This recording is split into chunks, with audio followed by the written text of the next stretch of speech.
ನಮಸ್ಕಾರ ಸ್ನೇಹಿತರೆ, ನಾನು ಇವತ್ತಿನ ತರಗತಿಯಲ್ಲಿ HR ಸಂಬಂಧಪಟ್ಟಾಗಿರ್ತಕ್ಕಂಥ ಹುದ್ದೆಗಳ ಸಂಖ್ಯೆ ಬಗ್ಗೆ ಬಂದಿರತಕ್ಕಂಥ ಅಪ್ಡೇಟ್ ಬಗ್ಗೆ ಮಾಹಿತಿ ಹೇಳ್ತಾ ಹೋಗ್ತೀನಿ. ಇದರಲ್ಲಿ ಬರ್ತಕ್ಕಂಥದ್ದು ಹಲವಾರು ರೀತಿಯಾಗಿರ್ತಕ್ಕಂಥ ಎಲ್ಲ ಸಬ್ಜೆಕ್ಟ್ಗಳಿಗೆ HR ನೇಮಕಾತಿ ಈ ಸಲ ನೋಟಿಫಿಕೇಶನ್ ಆಗುತ್ತೆ ಅಂತ ನಾನು ಹೇಳ್ಬೋದು. ಇದಕ್ಕೆ ಸಂಬಂಧಪಟ್ಟಾಗಿರ್ತಕ್ಕಂಥದ್ದು ಮೊದಲನೇದು ಸಮಾಜ ವಿಜ್ಞಾನಕ್ಕೆ ಸಂಬಂಧಪಟ್ಟಾಗಿರ್ತಕ್ಕಂಥ ಖಾಲಿ ಹುದ್ದೆ ಇರತಕ್ಕಂಥದ್ದು 1484 ಹುದ್ದೆಗಳಿಗೆ ನೋಟಿಫಿಕೇಶನ್ ಆಗುತ್ತೆ ಅಂತ ಹೇಳ್ತೀನಿ. ಅಂದರೆ ಖಾಲಿ ಇರ್ತಕ್ಕಂಥ ಹುದ್ದೆಗಳು ಅಂತ ಹೇಳ್ಬೋದು. ಮತ್ತು ಕನ್ನಡಕ್ಕೆ ಸಂಬಂಧಪಟ್ಟಾಗಿರ್ತಕ್ಕಂಥದ್ದು 1237 ಹುದ್ದೆಗಳಿಗೆ ನೋಟಿಫಿಕೇಶನ್ ಆಗುತ್ತೆ. ಇಂಗ್ಲೀಷ್ಗೆ ಸಂಬಂಧಪಟ್ಟಾಗಿರ್ತಕ್ಕಂಥದ್ದು 1124 ಸಂಬಂಧಪಟ್ಟಾಗಿರ್ತಕ್ಕಂಥ ಪೋಸ್ಟ್ಗಳಿಗೆ ನೋಟಿಫಿಕೇಶನ್ ಆಗುತ್ತೆ.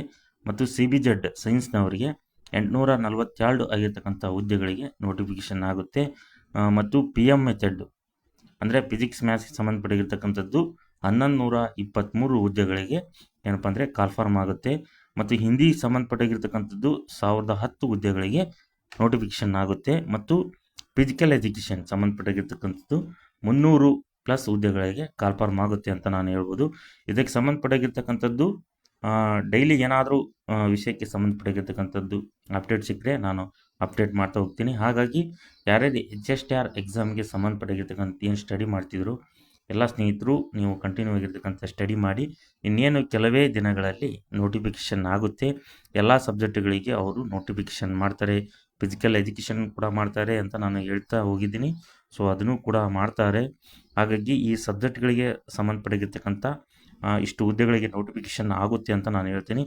ಮತ್ತು ಇದಕ್ಕೆ ಸಂಬಂಧಪಟ್ಟಿರ್ತಕ್ಕಂಥದ್ದು ಎಲ್ಲ ರೀತಿಯ ಸಬ್ಜೆಕ್ಟ್ಗಳಿಗೆ ನಮ್ಮ ತಲೆ ಏನಪ್ಪ ಅನ್ನೋದಾದರೆ PDF ನೋಟ್ಸ್ ಇದ್ದಾವೆ. ಅಂದರೆ ಎಲ್ಲ ಸಬ್ಜೆಕ್ಟ್ಗಳಿಗೂ ಉದಾಹರಣೆ ಹೇಳ್ಬೇಕಂದ್ರೆ ಸೋಷಿಯಲ್ ಸೈನ್ಸ್ನವ್ರು CBZ, PM ಮೆಥಡ್ನವ್ರಿಗೆ ಕನ್ನಡ ಮತ್ತು ಹಿಂದಿ ಆಗಿರ್ಬೋದು, ಮತ್ತು ಫಿಸಿಕಲ್ ಎಜುಕೇಷನ್ನವ್ರಿಗೂ ಸಂಬಂಧಪಟ್ಟಿರ್ತವಾಗಿರ್ಬೋದು, ಮತ್ತು ಕಂಪ್ಯೂಟರ್ ಸೈನ್ಸ್ ಏನಿದೆಯೋ ಅದಕ್ಕೂ ಸಂಬಂಧಪಟ್ಟಿರ್ತಕ್ಕಂಥದ್ದು ನೋಟ್ಸು ಏನು ಪೇಪರ್ 1 ಪೇಪರ್ 2 ಸಂಬಂಧಪಟ್ಟಿರ್ತಕ್ಕಂಥ ನೋಟ್ಸ್ಗಳಿದ್ದಾವೆ. ಸೊ ಕೇವಲ 100 ರೂಪೀಸ್ಗೆ ನಾವು ಪೇಪರ್ 1 ಪೇಪರ್ 2 ಸಂಬಂಧಪಟ್ಟಿರ್ತಕ್ಕಂಥದ್ದು ನೋಟ್ಸ್ಗಳನ್ನು ಕಳಿಸ್ತೀವಿ. ಸೊ ಈಗಿದ್ದ ನೀವು ಇಂಟ್ರೆಸ್ಟ್ ಆಗಿ ಸ್ಟಡಿ ಮಾಡಿ. ಯಾಕೆಂದರೆ ನೋಟಿಫಿಕೇಶನ್ ಆದಮೇಲೆ ಕೇವಲ ಒಂದೇ ತಿಂಗಳ ಟೈಮ್ ಇರುತ್ತೆ, ಆವಾಗ ಸ್ಟಡಿ ಮಾಡೋಕ್ಕಾಗಲ್ಲ. ಸೊ ಯಾರ್ಯಾರು ಇನ್ನೂ ನೋಟ್ಸ್ ಪಡೆದಿಲ್ಲೋ ಅವರೆಲ್ಲ ಸ್ನೇಹಿತರು ತಗೊಳ್ಳಿ ಅಂತ ಹೇಳ್ತೀನಿ.